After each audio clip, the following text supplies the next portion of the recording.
자, 이번 영상에서는 21번부터 해서 같이 풀어보도록 하겠습니다. 자, 일단 21번 문제를 보시면 보국이 없는 직류기의 운전 중에 중성점의 위치가 변하지 않는 경우는 하고 물었습니다. 다르게 말하면 중성축에 이동이 없는 경우 이런 식으로 볼 수가 있겠죠. 자, 일단 보국이 없대요. 그럼 우리는 이렇게 생각할 수가 있을 겁니다. 기본적인 전기자 반정에 대한 대책이 갖추어져 있지 않구나. 그죠? 자, 그러면 여기 있는 이 전기자 반작용에 대해서 한번 떠올려 보도록 하겠습니다. 이 전기자 반작용이라고 하는 것은 전기자에 전류가 흐르게 되면 이로 인해서 자속이 발생하게 됩니다. 자, 이렇게 발생된 전기자 전류에 의한 자속이 계자에서 나오는 주자속을 방해하게 되죠. 이런 것을 우리가 전기자 반작용이라 부릅니다. 그쵸? 특히나 이 계자의 주자속이 방해되는 이런 전기자 반작용이 발생하게 되면 중성축이 이동하게 됩니다. 발전기라면 회전 방향으로, 전동기라면 회전 반대 방향으로. 그쵸? 그리고 주자속이 감소하게 되는 이런 안 좋은 현상이 발생하게 됩니다. 근데 이 문제에서 묻는 것은 이 중성점, 다르게 중성축의 위치가 변하지 않는 경우를 물었어요. 그럼 다르게 말하면 이런 전기자 반작용이 발생하지 않는 경우 요거를 물은 거랑 같겠다. 그죠? 자, 전기자 반작용이 발생하지 않는다는 것은 전기자의 전류가 흐르지 않는 것을 의미를 한다라고 볼 수가 있습니다. 그럼 요거는 이렇게 볼 수도 있겠네요. 전기자의 전류가 흐르지 않는 것은 부하에 전류가 공급이 되고 있지 않다. 그렇죠? 그럼 요거를 우리는 이렇게 말할 수 있겠죠. 무부하 상태가 되겠구나. 그래서 이 문제에 대한 답은 무부하인 경우가 되겠습니다. 그래서 이때는 전기자 전류가 없기 때문에 전기자 반작용이 발생하지 않아서 중성점, 다르게 중성축의 위치가 변하지 않더라. 자, 다음으로 아래쪽에 22번째 보겠습니다. 직류 발전기의 전기자의 주된 역할은 하고 물었습니다. 이 전기자가 뭐 하는 놈이요? 전기를 만들어내는 자식이다. 그죠? 다르게 말하면 기전력을 유도하는 자식이 되더라. 답은 바로 1번을 고를 수 있겠습니다. 자, 그럼 여기서 간단히 다른 선지에 대한 역할을 하는 것들을 한번 살펴보면 자속을 만든다? 이거 누굽니까? 바로 계자다. 그죠? 정류작용을 하는 것은 정류하는 자식, 정류차가 되겠네요. 그리고 회전자와 외부 회로를 접속을 한다. 이 친구는 브러쉬에 대한 게 되겠죠. 그렇죠? 그래서 이렇게 나머지도 한번 고려를 해주시면 실제 뭐 다른 문제도 나오는 경우가 있죠. 이런 게 나왔을 때 맛있게 그 문제를 드실 수 있으실 겁니다. 다음으로 23번째입니다. 전기기기의 냉각 매체로 활용이 되지 않는 것은? 하고 물었습니다. 자, 일단 답을 바로 고르자면 여기 있는 탄소 요놈은 전기기기의 냉각 매체로 사용하지 않습니다. 자, 그럼 나머지 한번 살펴보면 물은 우리 보통 이런 표현을 쓰죠. 순행식이 있다. 그죠? 공기는 공냉식이 있더라. 그렇죠? 공기를 가지고 냉각시키는 방식이 있더라. 자, 수소 같은 경우에는 보통 이 대형 동기 발전기에 수소 냉각식이라고 해서 얘를 가지고 냉각 매체로 활용할 수가 있습니다. 자, 그래서 다시 한번 더 이 친구는, 즉 탄소는 전기기기의 냉각 매체로 활용되지 않더라. 체크해 주시고 넘어갑니다. 다음으로 아래쪽에 24번째. 자, 삼상 동기발전기의 출력식을 옳은 것은? 하고 물었습니다. 단 E, V, X, 델타는 각각의 이런 의미를 갖고 있더라. 이렇게도 친절하게 줬습니다. 자, 우선에 이 동기발전기에 있어서 우리 한상 기준의 출력식부터 떠올려 보겠습니다. 왜? 요놈도 시험에 나오기 때문에. 그죠? 자, 얘를 표현하면 P는 E, V, 사인 델타, 분모는 리액턴스, 이렇게 쓸 수가 있습니다. 단위는 와트가 되죠. 자, 만약에 지금 문제처럼 삼상 기준으로 묻는다면 이 한 상에 대한 출력식에다가 무슨 짓만 하면 됩니까? 3만 곱하면 된다. 그죠? 자, 그래서 이에 대한 관계식은 이렇게 바로 쓸 수가 있습니다. 우리가 고를 수 있는 건 바로 여기 있는 2번이 되겠죠. 자, 이런 식으로 간단히 한번 체크해 봤고요. 다음 문제 살펴보도록 하겠습니다. 다음으로 25번째. 삼상 동기발전기의 병렬 운전 조건이 아닌 것은? 하고 물었습니다. 자, 일단 우리가 기본적으로 떠올릴 수 있는 이 동기 발전기의 병렬 운전 조건은 우선적으로 기전력의 주, 위, 파크가 일치해야 된다. 이런 게 있을 겁니다. 자, 그래서 주는 주파수, 위는 위상, 파는 파형, 크는 기절의 크기가 되겠죠. 얘들이 기본적으로 어때야 됩니까? 일치해야 됩니다. 물론 하나 더 고려하자면 이런 것도 있죠. 상회전 방향과 그에 대한 각변이가 일치해야 된다. 그리고 우리가 이걸 하는 김에 하나만 더 보겠습니다. 어떤 걸 볼 거냐면 실제 일치하는 기준은 이렇게 되지만 한 번씩 불일치할 때 어떤 현상이 일어납니까? 이런 것도 묻습니다. 그래서 필요한 거 위주로 간단히만 체크를 해보면 예를 들어 주파수가 불일치하대요. 그럼 이때는 난조가 심해진다. 그죠? 그래서 심해지면 탈조로 이어질 수가 있습니다. 어쨌든 난조가 심해지더라. 자, 위상이 달라지게 된다면 서로 간에 동기화 전류가 흐르게 됩니다. 물론 얘를 우리가 다르게는 유효순환 전류라고도 불러요.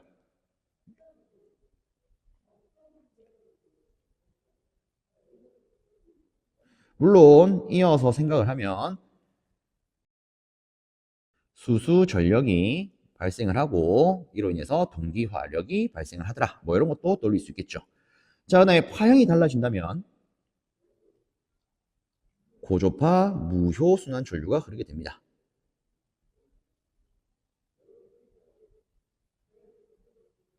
자, 기전력의 크기가 달라진다면 그냥 무효순환 전류가 흐르게 되더라. 자, 그래서 저는 요거를 이렇게도 언급을 드려보겠습니다. 자, 주위 파크, 즉 공원 주위에서 난동을 일으키면 삐뽀삐뽀 경찰이 나 잡으러 오겠다. 그죠? 근데 여기서 난동을 더 일으키면 공무집행방해죄로 잡혀가게 될 겁니다. 그래서 주위 파크에서 난동을 일으키면 공무집행방해죄로 잡혀간다.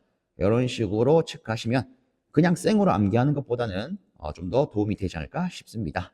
자, 그러면 이에 따라서 우리가 답을 바로 골라보자면 이 발전기의 병렬 운전 조건에 해당되지 않는 것은 네 번째, 발전기 용량이 같을 것, 요 놈이 될 겁니다.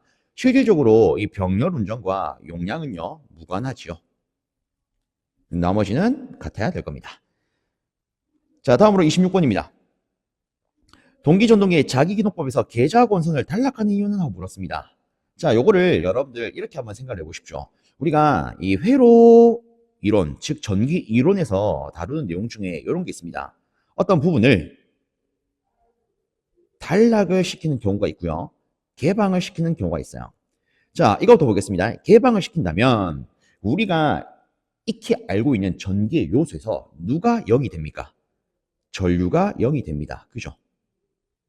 자, 단락을 시키게 되면 전류는 크게 흐를 수가 있지만 이놈은 0이 돼요. 이놈이 누굴까요? 바로 전압이죠. 그래서 단락을 하게 되면 그 부분의 전압은 0이 되고 개방을 하게 되면 전류는 0이 되더라. 자, 요거를 여러분들이 잘 잡아 놓으신다면 이런 문제 나왔을 때 쉽게 들고 갈 수가 있을 겁니다. 자, 보세요. 계좌권선을 단락을 한대요. 그러면 왜 단락할까요? 아, 전압을 0으로 만들기 위해서. 그러면 전압을 0으로 만든다는 것은 우리가 역으로 생각하면 이렇게 볼 수 있겠죠. 아, 자기 기동법 쓸 때 계좌권선에 고전압이 생기겠구나. 그러면 위험하겠네? 그래서 얘를 방지하기 위해서 어떻게 하겠다? 단락을 하겠다. 이렇게 접근할 수 있겠죠. 그래서 이 문제에 대한 답은 실질적으로 여기 있는 1번. 실제 자기 기동법에서 계좌권선을 그대로 두게 되면 고전압이 유도가 되어서 이로 인한 절연 파괴가 발생할 수가 있습니다. 그래서 얘를 방지하기 위해서 뭘 하겠다? 단락을 하겠다. 그래서 앞으로 여러분들 어떤 내용에 있어서 뭐 단락하는 이유가 뭐예요? 라고 묻는다면 전압을 0으로 하더라. 그럼 0으로 하는 이유는 고전압이 발생할 수 있기 때문에. 그럼 반대로 개방을 하는 이유는? 하고 묻는다면 아, 전류를 0으로 만들기 위해서겠구나. 그 왜 용으로 만들까? 대전류가 발생해서 위험을 줄 수 있기 때문에 이렇게 접근을 한번 해보십시오. 자, 연도로 마무리하고 다음 문제 살펴보도록 하겠습니다. 자, 다음으로 27번입니다. 변압기 위에 구위 조건은 옳은 것은 하고 물었습니다. 자, 이 변압기 위에 구위 조건을 간단하게나마 체크를 하면 점은 작고요. 나머지는 크더라. 이렇게 체크할 수 있습니다. 그럼 이때 응은 응고점이 될 거고요. 점은 점도 내지 점성이 됩니다. 즉 끈적끈적한 정도 아니겠습니까? 그럼 여기 나머지에 포함되는 것들을 살포시 한번 떠올려 보면 냉각 효과가 커야 되더라. 그 다음에 절연 내력도 커야 되더라. 그리고 비열이 커야 되더라. 그리고 인화점 요것도 커야 되더라. 이렇게 살펴볼 수 있습니다. 그래서 우리가 좀 더 쉽게 들고 갈 때는 이렇게 들고 가는 게 좀 편하겠죠. 자, 그럼 이걸 토대로 우리 답을 한번 골라보겠습니다. 첫 번째, 응고점이 높을 것? 아니죠. 응고점은 낮아야 됩니다. 자, 두 번째, 절연 내력이 클 것? 그죠. 그러면 답은 2번이 되겠네요. 자, 나머지도 한번 체크를 해보면 비열이 작을 것? 아닙니다. 비열은 커야 됩니다. 자, 네 번째, 냉각 효과가 낮을 것? 아니죠. 냉각 효과가 커야 됩니다. 그래서 답은 확실하게 2번이 되더라. 자, 그 다음에 28번째 문제 한번 보도록 하겠습니다. 변압기 극성에 관한 설명에서 틀린 것은? 하고 물었어요. 자, 일단 이 변압기의 극성은요, 우리가 두 가지로 놓을 수가 있습니다. 하나는 감극성, 하나는 가극성.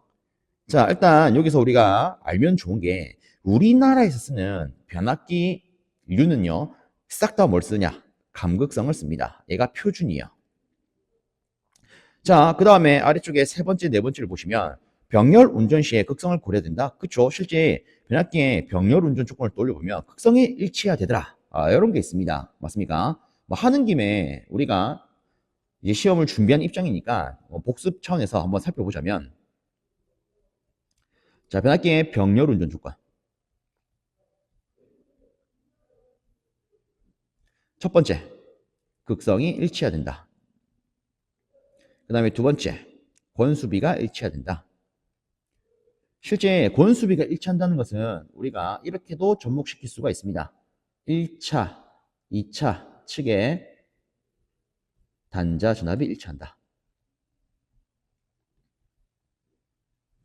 자, 그 다음에 세 번째, 퍼센트 임피던스가 되도록 일치해야 된다.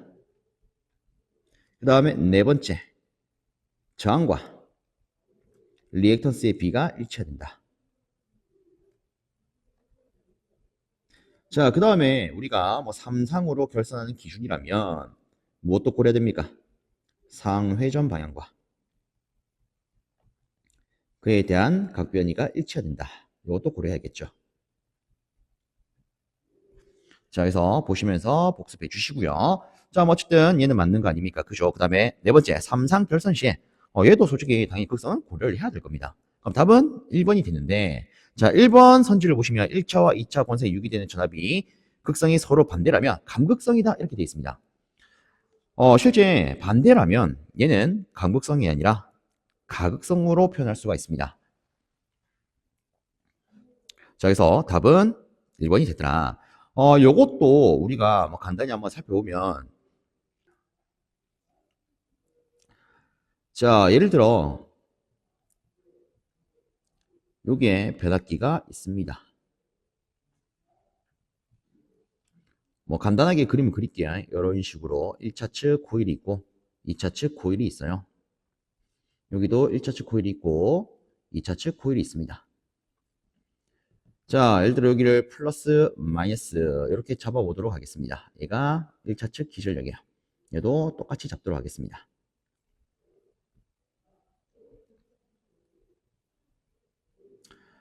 그럼 이때 우리가 2차 측에 대한 기전력의 방향이 예를 들어 이렇게 된다. 그러면 이때 극성은요, 우리가 이렇게 표현할 수가 있을 겁니다. 그죠? 지금 보면은 1차 측 기준은 위에가 플러스 아래가 마이너스지만 2차 측은 위에가 마이너스 아래가 플러스다. 그죠? 극성이 어떻게 되어 있습니까? 서로 반대가 되어 있죠. 그럼 이때를 뭐라고 한다? 가극성이라고 놓습니다.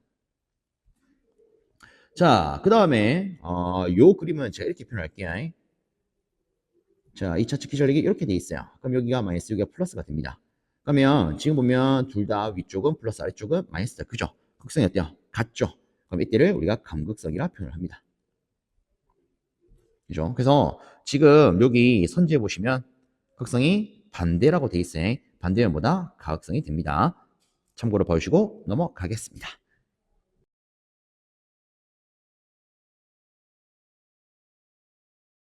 다음으로 29번째. 변압기의 온도 변화에 따른 전류류 부피의 수축과 팽창으로 인해 호흡작용이 발생을 한다. 이로 인해 변압기 내부에서 발생하는 가스를 검출하여 변압기 내부 고정 보호에 사용되는 계정기라고 물었습니다. 자, 일단 여기에 나와 있는 것처럼 호흡작용이 발생하게 되면 실제 외부에 있는 공기가 이 변압기 내부로 유입이 된다. 그죠? 그럼 이때 공기에 포함되어 있는 먼지와 수분으로 인해서 변압기 내부에 있는 절연유에는 열화가 발생하게 됩니다.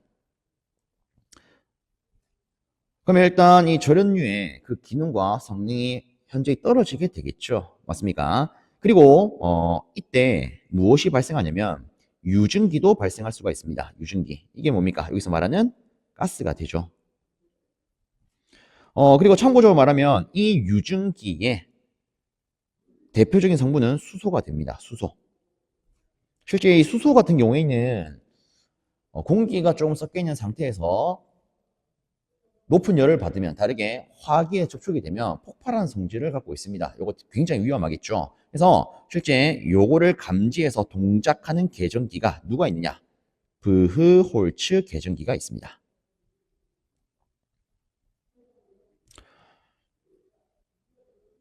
그래서 우리가 알고 있는 이 브홀츠 계정기를 다시 한번 좀 또 올려보면, 자, 예를 들어 여기 변압기 주탱크가 있습니다.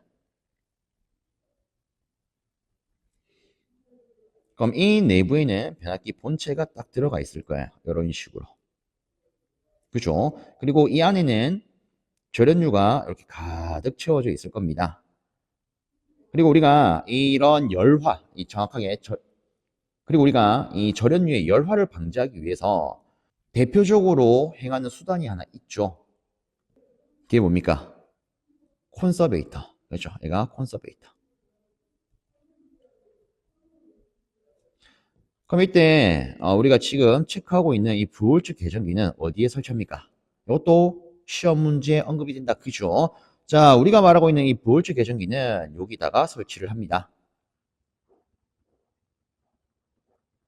그래서 정확하게 쓰면 변압기와 혹은 변압기의 주탱크와 콘서베이터 사이에 설치하더라. 자, 그래서 얘가 요 위치에 있으면 자 보세요. 우리가 방금 말한 것처럼 이 내부에 절연유의 열화가 발생을 합니다. 그러면 유증기, 즉 수소가스가 뽀글뽀글 올라올 거예요. 그러면 얘가 위로 싹 올라가겠죠. 이런 식으로. 맞습니까? 그러면 부홀즈가 여기 있음으로써 누구를 감지할 수 있겠어요? 여기 있는 가스를 감지할 수 있겠다. 그죠? 그래서 부홀즈 계정기는 여기 제가 쓴 것처럼 수소가스를 감지해서 동작할 수 있더라. 뭐 이런 것도 하나 생각을 해주신다면 앞으로 문제를 풀 때 조금은 도움이 될 수 있을 겁니다. 자, 여튼 지금 이 문제에서 우리가 고를 수 있는 답안은 2번이 되겠더라. 자, 다음으로 30번 문제입니다. 정격량 100kVA의 단상 변압기 2대를 이용을 해서 VV 결선으로 삼상 전원을 공급하는 경우에 최대로 걸 수 있는 부하의 용량은 얼마예요? 라고 물었습니다. 뭐 다르게 말하면 최대로 부하에 제공할 수 있는 용량을 물은 거랑 같다. 그죠? 자, 우리가 익히 알기로 이 V 결선 하면요. 이런 게 있습니다.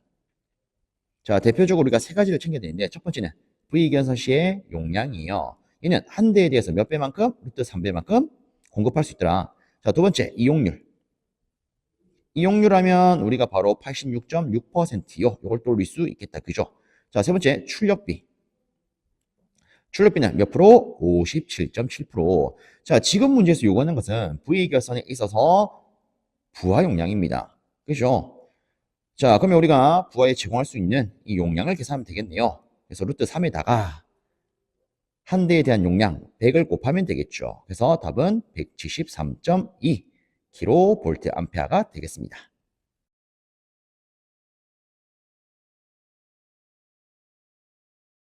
다음으로 31번. 3단자 사이리스터가 아닌 것은? 하고 물었습니다. 자, 일단 보시면 4개의 선지가 있는데 일단 첫 번째 트라이아. 얘는 우리가 익히 알기로 양방향 3단자 소자다. 그죠? 자, 그 다음에 SCR은 단방향 3단자 소자. 그 다음에 GTO는 SCR에다가 자기소 기능을 붙인 거기 때문에 얘 또한 단방향 3단자 소자가 됩니다. 자, 그 다음에 여기는 SCS는 실제 요 놈이 답이 되는데 얘는 어떻게 표현할 수 있냐? 이 친구는요, 단방향 4단자 소자라고 표현할 수가 있습니다. 자, 그래서 실제 우리가 익히 다루는 게 이 트라이아, SCR, GTO 아니겠습니까? 그죠? 그래서 이놈에 대해서 우리가 그 내용을 알고 있다면 답을 바로 4번으로 고를 수 있을 겁니다. 그리고 참고 삼아서 하나 더 언급을 드려보자면 실제 우리 시험에서는 이런 각 소재에 대한 그림표를 주고 얘를 골라봐라 이렇게도 출제를 합니다. 그럼 여기 있는 트라이악, SCR, GTO만 한번 살펴보면 자, 트라이악은 이렇게 표현할 수 있죠.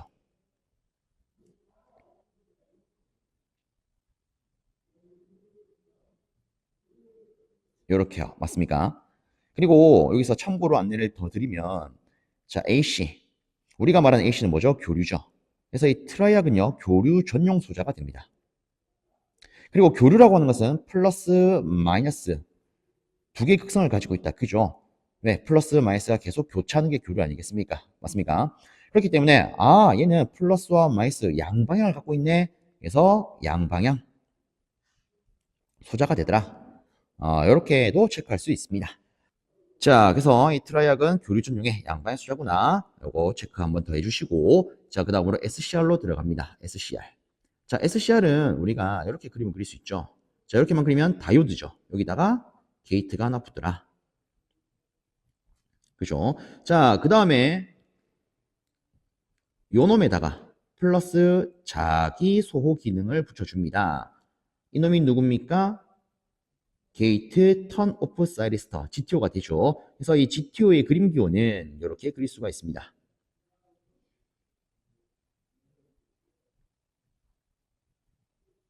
게이트에 라인 하나 더 그어주세요. 그죠? 자, 그리고 참고로 이 SCS에 대해서도 한번 그림을 그려보면 실제 이 친구는 우리가 그림 기호로 이렇게 그릴 수가 있습니다. 이런 식으로 해서 단방향 4단자 소자가 되더라. 참고. 자, 이렇게 마무리하고 다음 문제 살펴보도록 하겠습니다. 자, 다음으로 32번입니다. 주파수 60Hz의 회로에 접속되어 슬립 3%, 회전수 1164rpm으로 회전하고 있는 유도 전동기의 극수는? 하고 물었습니다.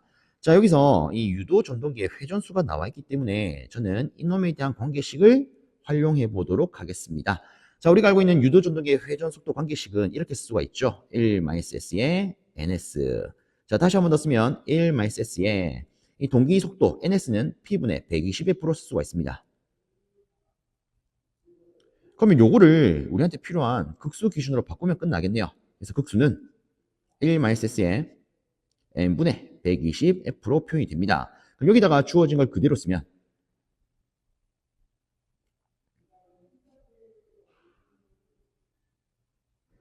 이렇게 되겠다. 그죠? 그래서 요거를 계산하면 6극이라는 결과가 나옵니다. 답은 2번. 다음으로 33번. 동기기의 전기자 건설법이 아닌 것은? 하고 물었습니다. 자, 일단 우리가 다루는 이 전기기기에서 기본적인 전기자 건설법을 떠올려보면 고, 패, 이가 있습니다. 이때 고는 고상권, 얘는 패로권, 얘는 이침권이 되겠다. 그죠? 자, 그래서 기본적으로는 고, 패, 이. 나는 패, 이가 높은 게 좋더라. 고, 패, 이 기억을 해 주시고요. 자, 그리고 이 하위 개념으로서 우리가 하권, 중권을 떠올릴 수가 있습니다. 그리고 이 하위 개념으로서 다시 한번 더 전절권, 단절권, 분포권,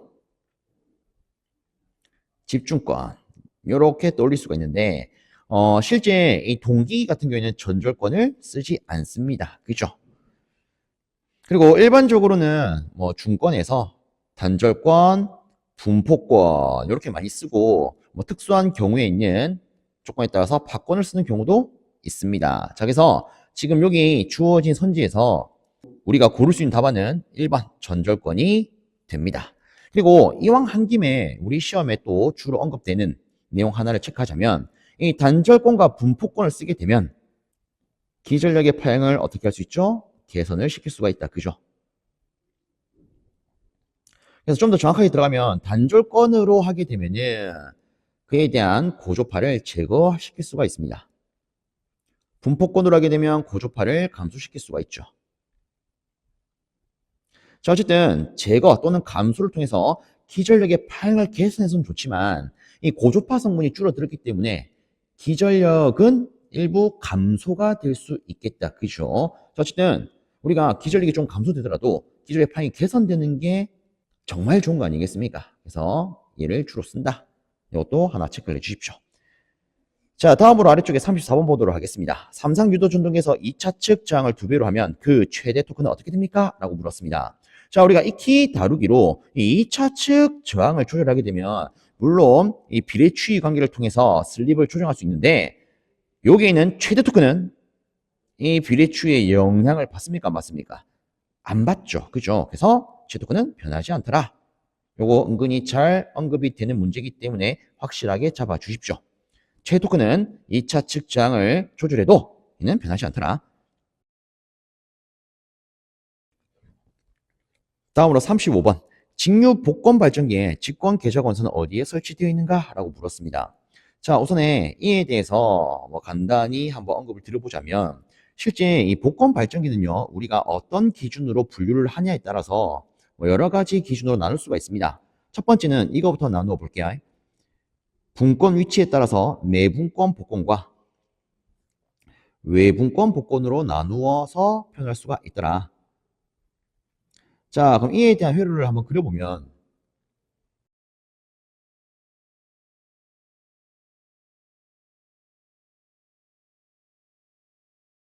이렇게 그릴 수가 있습니다. 자, 그럼 여기서 좀 구분을 짓자면 여기에 있는 이놈이 직권 계좌 권선이 되고요. 얘도 마찬가지로 얘가 직권 계좌 권선.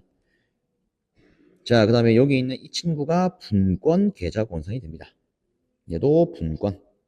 자, 그럼 우리가 이름을 봤을 때 내분권 복권은 뭐겠습니까? 분권이 안에 있는 거. 그죠? 그래서 보시면 직권이 오기 전에 먼저 전기자와 분권이 만난다. 그죠? 그래서 얘를 직권보다 안쪽에 있더라. 내분권 복권. 외분권은 직권의 바깥쪽에 있는 거 아니겠습니까? 그래서 보면 직권이 먼저 전기자와 접속이 되고 바깥쪽에서 분권이 접속된 걸 볼 수가 있습니다. 자, 그래서 이 분권의 위치에 따라서 우리가 내분권 복권과 외분권 복권으로도 나눌 수 있지만 실제 이 분권 계좌와 직권 계좌의 극성에 따라서 또 다르게 나눌 수도 있습니다. 그래서 다시 한번 기준을 달리해서 나누면 하는 가동 복권이 있고요. 하는 차동 복권이 있습니다. 그래서 정확하게 분류를 하면 내분권 가동복권, 내분권 차동복권, 외분권 가동복권, 외분권 차동복권 이렇게 표현할 수 있겠지요. 자, 그럼 실제 우리가 뭐 회로를 그리면 이렇게 그릴 수 있지만 실질적인 발전기 형태상으로 나타내면 이렇게 표현할 수가 있습니다. 자, 가운데 있는 게 전기자가 되고요. 양쪽에 있는 게 계좌가 됩니다. 그래서 여기다가 우리가 이 분권 계좌와 직권 계좌를 표현하면 이렇게 표현을 할 수가 있습니다. 자, 그래서 실제 이 문제에서 요구하는 복권 발전기의 직권 계좌 권선은요, 분권 계좌 권선과 같은 철심에 설치가 됩니다. 자, 그래서 여기 주어진 선지에서 지금 보면 제가 타이핑상 좀 실수를 했습니다. 요놈이 분권 계좌 저항이 아니라 분권 계좌 권선이 됩니다. 자, 그래서 이 문제에 대한 답은 2번이 되겠죠.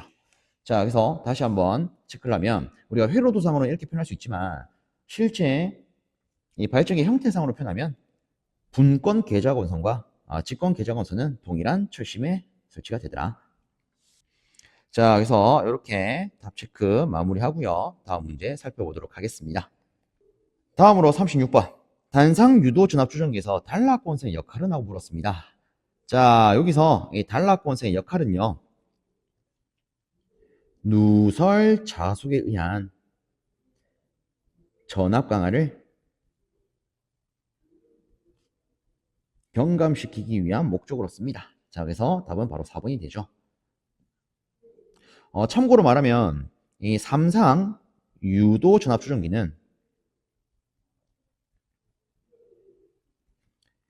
단락권선을 필요로 합니까? 필요로 하지 않습니까? 단락권선을 필요로 하지 않습니다. 왜? 기본적으로 3상 평형인 경우에는 이 세상에 대한 자속이 합성이 되면 벡터적으로 0이 됩니다. 그래서 실제 얘는 누설 자속의 영향이 발생하지 않기 때문에 단락권선 필요가 없습니다. 다만 여기에서 묻고 있는 이 단상 유도 전압 조정기 같은 경우에는 이 누설 자속의 영향이 있기 때문에 이 단락권선이 필요하더라. 자, 그래서 이 단상 유도 전압 조정기와 삼상 유도 전압 조정기의 차이. 지금 우리가 하나를 했습니다. 그죠? 이 단락권선이 필요하고 필요하지 않더라. 뭐 이런 것도 여러분들이 틈틈이 들어봐 주신다면 혹시나 이에 대한 문제가 나왔을 때 쉽게 답을 고를 수 있을 겁니다. 자, 연도로 마무리하고 다음 문제 살펴보도록 하겠습니다. 다음으로 7번째 문제입니다. 교류를 직류로 변하는 기기는 하고 물었습니다. 자, 그럼 여기서 이 변한 기기에 대한 것을 간단히 한번 체크를 해보면 자, 우선적으로 우리가 체크할 수 있는 게 이런 게 있죠. 처음에 교류가 있고요. 그 다음에 직류가 있습니다. 다시 교류가 나와요. 자, 여기 교류를 직류로 바꾸는 것을 우리가 보통 컨버터라고 부를 수가 있습니다. 보통 우리는 이렇게 말을 하죠. 정류기다. 혹은 다르게 순변환 장치라고도 부릅니다. 자, 그러면 이 직류를 교류로 바꾸는 것은 뭐라고 합니까? 이를 인버터라고 하죠. 자, 그리고 어떤 교류를 다른 주파수, 다른 전압의 교류로 변환하는 장치를 우리가 사이클로 컨버터라고 불러요. 그리고 교류를 교류로 바로 바꾸는 장치가 있듯이 이 직류를 또 다른 직류로 바로 바꾸어 줄 수 있는 장치도 있습니다. 이런 장치를 뭐라고 합니까? 초퍼라고 하지요. 그럼 지금 묻는 것은 교류를 직류로 변환하는 걸 묻고 있습니다. 그죠? 그럼 우리가 고를 수 있는 건 정류기가 되겠네요. 자, 다음으로 38번입니다. 다음 중 농형 유도 전동기의 기동법이 아닌 것은 하고 물었습니다. 자, 여기 요구하고 있는 이 농형 유도 전동기의 기동법은요. 첫 번째, 전전압 기동법이 있습니다. 다르게 말하면 직입 기동법이라고도 하지요. 그리고 두 번째, Y 델타 기동. 특히나 이 Y 델타 기동 같은 경우에는 단독으로도 시험에 나오는 게 있습니다. 어떤 게 있습니까? 이때 기동 전압은 전 전압의 몇 배가 됩니까? 자, 그리고 기동 전류와 기동 토크는 전 전압의 몇 배가 됩니까? 자, 그래서 체크를 하면 기동 전압은요, 전 전압과 비교했을 때 루트 3분의 1배가 됩니다. 기동 전류와 기동 토크는 전 전압과 비교했을 때 3분의 1배가 되지요. 그래서 이런 것도 단독으로 나오기 때문에 잘 잡아 주십시오. 자, 그 외적으로 세 번째, 리액터 기동법이 있고요. 그 다음에 네 번째, 기동 보상기법이 있습니다. 보통 우리가 다루는 내용에 있어서는 이 Y 델타 기동법 하면 딱 요 정도가 된다. 그죠? 그럼 이에 해당되지 않는 4번이 답이 되겠습니다. 다음으로 39번. 가스 차단기에 사용되는 가스인 SF6의 성질이 아닌 것은? 하고 물었습니다. 자, 일단 이 가스 차단기에 사용되는 SF6 가스는 우리가 뭐 쉽게 들고 가고자 한다면 아주 성능이 좋은 특수가스다. 이렇게 볼 수가 있습니다. 그러면 여기서 이렇게 들고 갈게요. 이에 대한 성질이 아닌 것은? 하고 물었다면 얘는 성능이 좋은 특수가스인데 성능이 좋지 않은 선지가 하나 있겠네요. 그죠? 자, 그러면 여기 주어진 4개 선지 중에서 한번 찾아봅시다. 자, 찾아보면 세 번째, 소호 능력이 공기보다 낮더라 라고 되어 있습니다. 자, 실제 이 SF6 가스는 이 소호 능력은 공기보다 대략 100에서 200배 정도로 큽니다. 그래서 답은 3번이에요. 그래서 혹시나 여러분 시험 치러 갔을 때 이런 SF6 가스에 대한 게 나온다. 얘는 간단히 이렇게 들고 가세요. 성능이 좋은 특수가스다. 자, 다시 우리 입장에서는 성능이 좋은 특수가스다. 아시겠죠? 그래서 이처럼 아닌 걸 묻는다? 그러면 이 성능이 좋지 않은 선지가 있겠더라. 그래서 이렇게 답을 고르시면 되겠습니다. 혹은 반대로 SF6 가스의 성질로 옳은 것은 하고 묻는다면 누가 봐도 좋은 거 답으로 고르면 되겠죠. 그죠? 그래서 뭐 나머지 선지는 이런 게 있더라. 한번 살펴봐 주시고요.